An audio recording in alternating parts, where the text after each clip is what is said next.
வணக்கம். இன்று நம்ம 50 ஆண்டுக்கு பிறகு குரு, புதன், சூரியன் மிதுன ராசியில் சேர்க்கை, ஒரு ராஜயோக பொற்காலம் வரப்போகுதுங்க. அப்போ இந்த வீடியோவில் பார்க்கக்கூடிய ராசிகளுக்கு ஒரு அற்புதமான நல்ல யோகத்தை செய்ய போகுது. மகா அதிர்ஷ்டம் இந்த ஒரு 3 ராசிக்கு வரப்போகுதுங்க. அது என்னென்ன ராசி அப்போ அந்த முக்கியமான விஷயத்தை தெரிஞ்சுக்கிறதுக்கு நம்மளோட வீடியோ தொடர்ச்சியாக பாருங்கள். சேனலில் புதுசாக பார்க்குறீங்களா சப்ஸ்கிரைப் பண்ணிக்கோங்க, வீடியோஸ்க்கு லைக் பண்ணுங்கள்.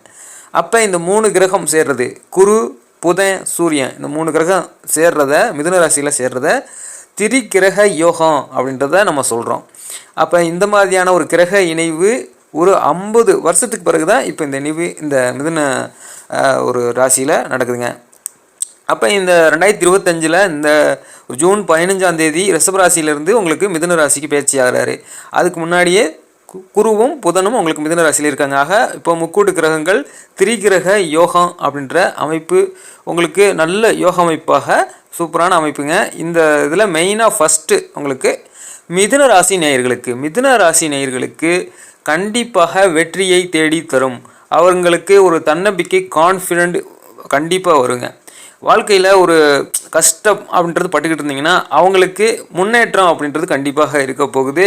வேலையில் இருக்கிறவங்களுக்கு பதவி உயர்வும் கிடைக்க போகுது. சம்பளம் கம்மியாக இருக்குதுன்னு எதிர்பார்க்குறவங்களுக்கு சம்பள உயர்வும் கிடைக்க போகுது.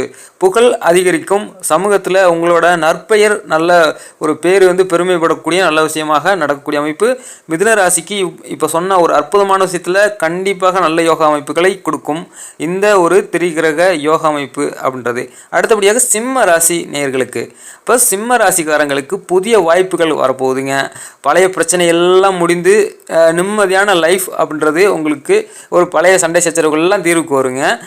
உடல் ஆரோக்கியம் ஏதாவது ஒரு குறைபாடு பிரச்சனைகள் இருந்தாலும் அது இப்போ இந்த காலகட்டத்தில் சீக்கிரமே நல்ல உடல் ஆரோக்கியம் மேம்பாடு ஏற்பட்டு ஒரு உடல் ஏதாவது உபாதைகள் இருந்தாலும் விலகிரும். நல்ல உடல் ஆரோக்கியம் இருக்கும். மனசில் நல்ல அமைதி அப்படின்றத கிடைத்து தூய்மையாக என்ன செய்யணும் அப்படின்னு சிந்திச்சு செயல்படுவீங்க.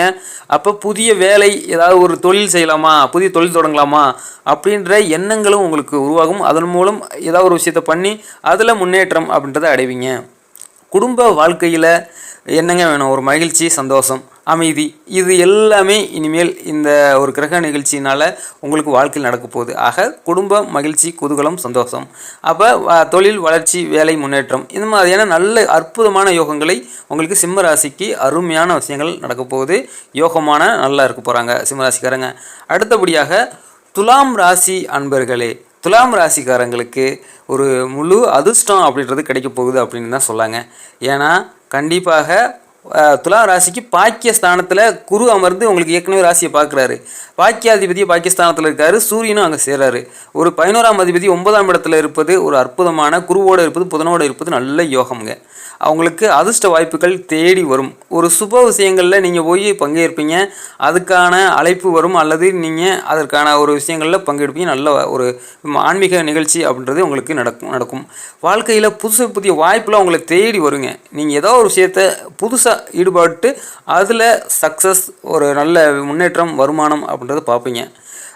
சப்போஸ் படிக்கக்கூடியவங்க, மாணவ மாணவியர் இந்த காலகட்டத்தில் எக்ஸாமு ப்ரிப்பரேஷனு, ஒரு கவர்மெண்ட் எக்ஸாம் எழுதுறது, குரூப் 4 அந்த மாதிரி எக்ஸாம் எழுதுறதுல எழுதுனீங்கன்னா உங்களுக்கு நல்ல யோக அமைப்பாக அதில் நீங்கள் செலக்ட் ஆகிறதுக்கு வாய்ப்பு இருக்குது. துலாம் ராசிக்கு மேலும் குடும்பம், மகிழ்ச்சி, ஒரு குதூகலமான வாழ்க்கை, ஒரு சொகுசான வாழ்க்கை எல்லாமே நல்லபடியாக யோகத்தை தரக்கூடிய அமைப்பாக இருக்குது. அப்போ இந்த ஒரு 50 வருடங்களுக்கு நடக்கக்கூடிய குரு, புதன், சூரியன் இணைவு ஒரு ராஜயோக பொற்காலம். என்னென்ன ராசிக்கு எப்படியான யோகம் அப்படின்றத நம்ம பார்த்தோம். திரிகிரக யோகம் அப்படின்ற இந்த யோகம் கண்டிப்பாக இந்த 3 ராசிக்கு மெயினாக நல்லா இருக்குது. அப்போ மற்ற ராசிகளுக்கெல்லாம் நல்ல விஷயங்கள் இல்லையா அப்படின்றத பார்க்கும்போது அவங்களோட சுய ஜாதகத்தை பொறுத்து குரு பகவான் நீசமாக இருந்தால் தட்சிணாமூர்த்தி அமைப்புகளை வழிபடுங்க. ஒரு புதன் அப்படின்ற ஒரு விஷயம் ஒரு வீக்காக இருக்கும்போது பெருமாள் கோயில் போயிட்டு வழிபடுங்க. சூரிய பகவான் அப்படின்றது விஷயங்களுக்கு பாதிக்கப்படும் போது சிவபெருமானோட கோயிலுக்கு போயிட்டு ஒரு உங்களோட ராசி நட்சத்திரம் சொல்லி அர்ச்சனை பூஜை பண்ணுங்கள். மற்ற ராசிகளுக்கும் ஒரு நல்ல அமைப்புகள் இருக்கும் அவங்களோட ஜாதக வலுவை பொறுத்து. இப்போ சொன்ன பலன்கள் எல்லாமே ஒரு 60 to 70% ஓரளவுக்கு நல்ல பலன்கள் கண்டிப்பாக இருக்கும். அவங்களோட சுய ஜாதகம் நம்ம பார்த்துக்கணும். அடுத்து அவங்களுக்கு 7.5 சனி அஷ்டம சனி என்ன விஷயங்கள் நடக்குது அப்படின்றதையும் அதையும் செக் பண்ணிக்கணும். ஜாதக வலுவையும் செக் பண்ணிக்கணும். இந்த விஷயங்கள் எல்லாம் பார்த்துட்டு எல்லாமே அவங்களுக்கு இப்போ சொன்ன விஷயங்கள்லாம் ஓரளவுக்கு பாசிட்டிவாக 60 to 70% கண்டிப்பாக இருக்கும் அப்படின்றதையும் நம்ம இந்த வீடியோ பதிவில் நான் சொல்லி அது ஏன்னா எல்லாருமே எல்லா விஷயம் சொல்லாங்க நடக்கிறதில்ல அப்படின்னு சொல்லி நிறைய யூடியூப் சேனலில் நிறைய விஷயங்கள் நடந்திருக்கு. அதனால் நம்ம முன்னெச்சரிக்கையாக என்ன பலன்கள் இருக்கும் அப்படின்றத யதார்த்தமாக அவங்களுக்கு எல்லாத்துக்குமே நம்ம சொல்லிடுறோம். இந்த வீடியோ பதிவை முழுவதுமாக பார்த்த கேட்ட அனைத்து நம்மளோட சப்ஸ்கிரைபர்களுக்கும் வியூவர்ஸுக்கும் ரொம்ப ரொம்ப நன்றி. நம்மளோட சேனலை சப்ஸ்கிரைப் பண்ணி வச்சுக்கோங்க. உங்களுக்கு லைவ்லையும் ஜாதக பலன் விளக்கம் அப்படின்றதையும் நிறைய விஷயங்கள் பார்த்து சொல்லிக்கிட்டு இருக்கோம். இந்த மாதிரியான ஒரு ஜோதிட சொந்தமான ஒரு என்ன மாதிரியான யோகம்லாம் வருது, அது எந்த மாதிரியான ராசிகளை யோகத்தை கொடுக்குது அப்படின்ற வீடியோக்குள்ளே நிறைய அடிக்கடி போட்டுட்ருக்கோம். இதுபோல் நிறைய தெரிஞ்சுக்கலாம். லைக் பண்ணிவிட்டு தொடர்ச்சியாக பாருங்கள். உங்களுக்கு சுய ஜாதகம் தனிப்பட்ட ஜாதக விளக்கம் பார்க்கணுன்னு தேவைப்பட்டால் நம்மளோட சேனலில் டிஸ்கிரிப்ஷனில் நம்பர் இருக்கும். அந்த நம்பரில் வாட்ஸ்அப்பில் கான்டாக்ட் பண்ணி அப்பாயின்மெண்ட் கேட்டுக்கிட்டு உங்களுக்கான ஜாதக விளக்கங்களை தெளிவாக பார்த்து தெரிஞ்சுக்கலாம். இந்த வீடியோ பார்த்தா இருக்குமே ரொம்ப நன்றி.